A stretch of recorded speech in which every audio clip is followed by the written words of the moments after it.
Hey everyone. So today, um, today is August 3rd, which means it is day 3 of VEDA or VEDA or however you want to pronounce it.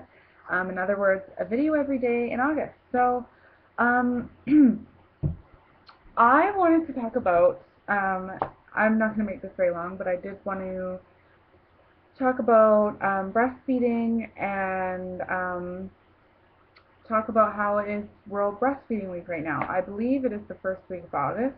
And actually, I just heard today that August is World Breastfeeding Month, I think, as well too. So, um, I guess I'll probably just briefly talk about our experience with breastfeeding.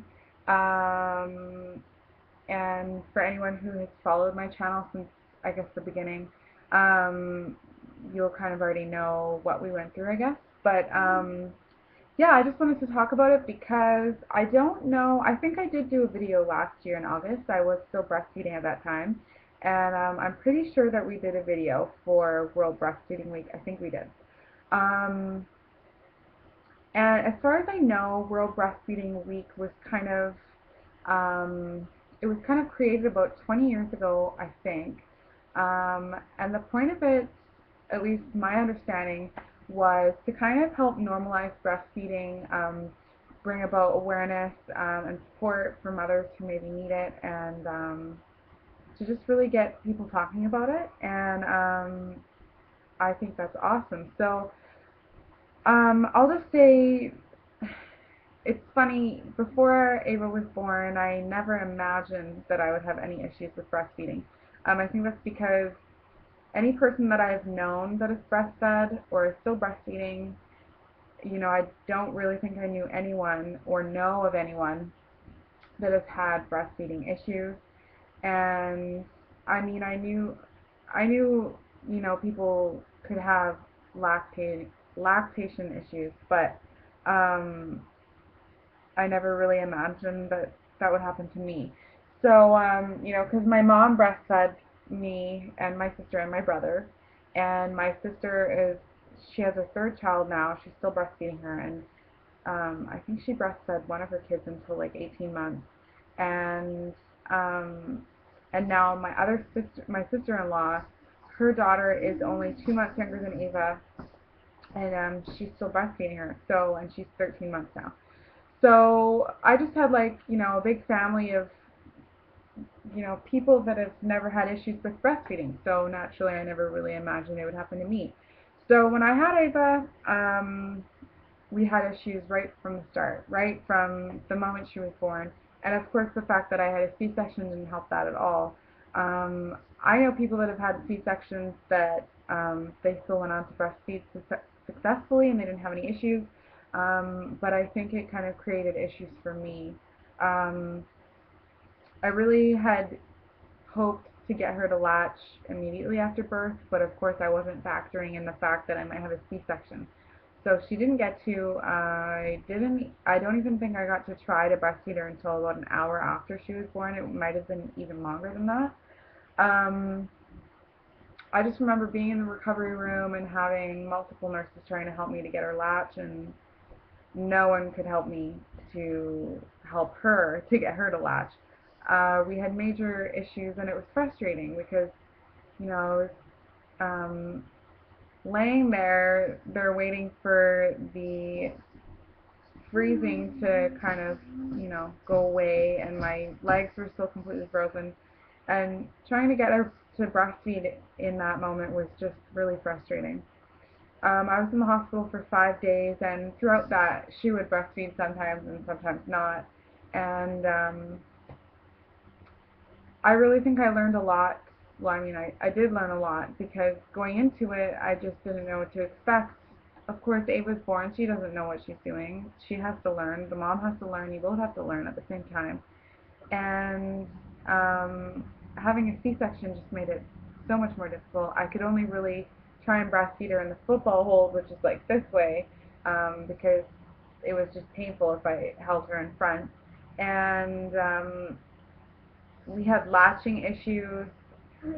and it was so frustrating. So I started using a nipple shield, and that kind of created more problems. And also introducing formula, I think there are a few things that I did that if I have another child, I'm, not going to do that. I'm not going to use a nipple shield ever again. I think that really did create a lot of problems.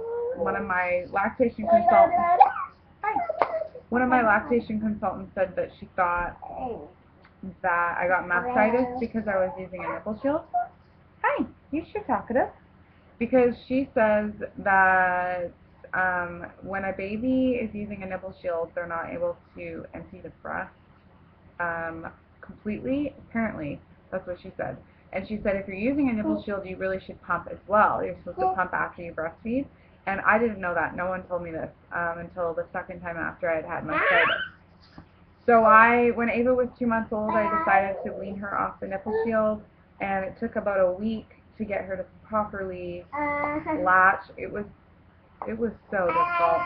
I can't even describe. It took a lot of patience, a lot of dedication. I'll say it was very difficult, and I think that it's difficult because I want to say I wish that I hadn't introduced formula when I did, but at the same time, it's like I really did try my hardest, and she just wasn't eating, and I couldn't let her go 3 days without eating. Um,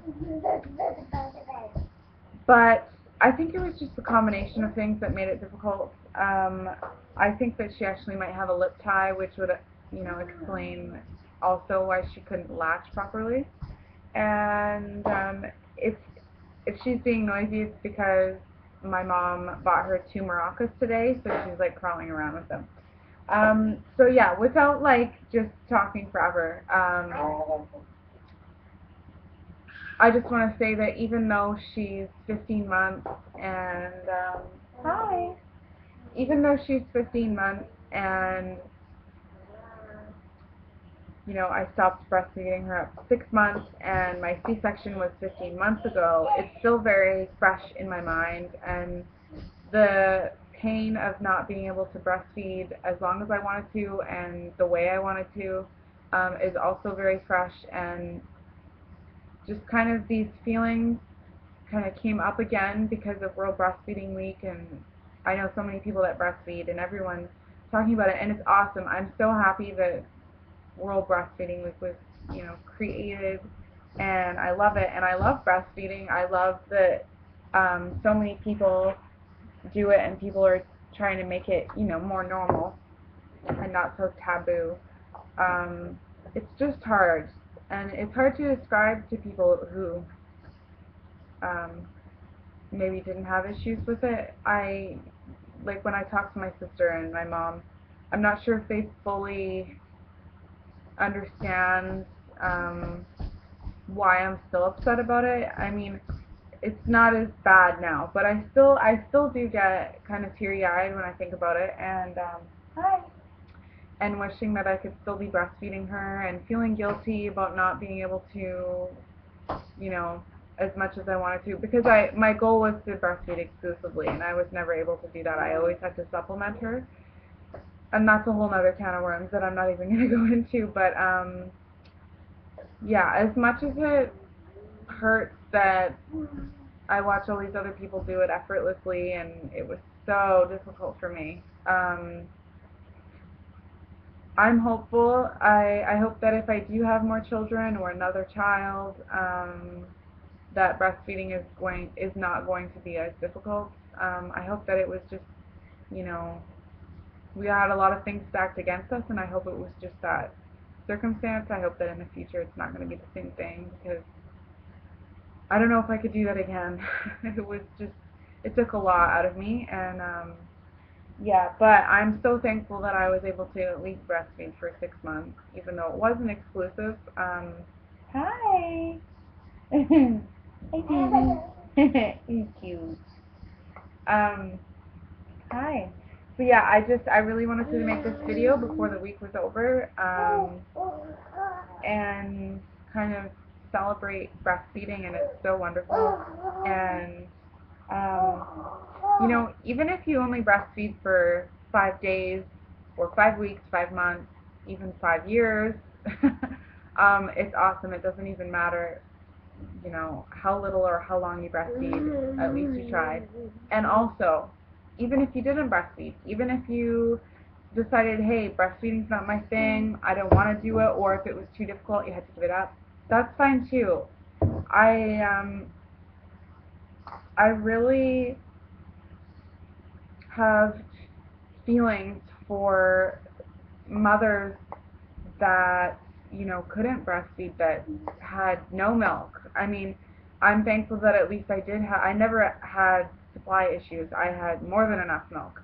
And I feel so bad for moms that could not produce, even if they were taking fenugreek and eating oatmeal and taking, I think it's called domperidone, something like that, and did everything they could, and they still couldn't supply enough.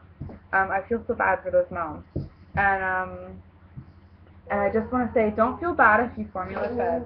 I know so many moms feel like, you know, they're being judged when they formula feed, and um, and that's totally not the point of World Breastfeeding Week, to like look down on anyone, you know, any mothers that are formula feeding. It's just to make it so that, careful of your head, it's just to make it so that breastfeeding is um, normalized, like I said in the beginning of the video, because it's um, it's sad that in, you know, the year 2012 it's still looked down upon in so many countries. And careful, I'm just really distracted right now, sorry. I don't think you can fit through there. So yeah, at this point I'm just rambling, but I just wanted to say that hi, that breastfeeding is a wonderful thing, and I am thankful for the amount of time that I did get to breastfeed. Careful. And hi. Yeah, and I mean, I know I've talked about breastfeeding a lot, but it was a really big part of my life for 6 months at least. And yeah, I really wish that we were still breastfeeding at this point. I know that there's like the big latch-on event that I've heard of, and I just really wish that I could be a part of the breastfeeding world still, but I can only hope that in the future it works out. So yeah, I guess that's all I wanted to say about breastfeeding. And hi. And I'm not sure what video I'll be doing tomorrow for the 4th day of VEDA, but I hope everyone's having a really good day and a really good week, and I will see you guys tomorrow for the 4th day, and I'll probably include Ava in that video. So yeah, hope everyone's doing great, and we'll see you soon. Bye.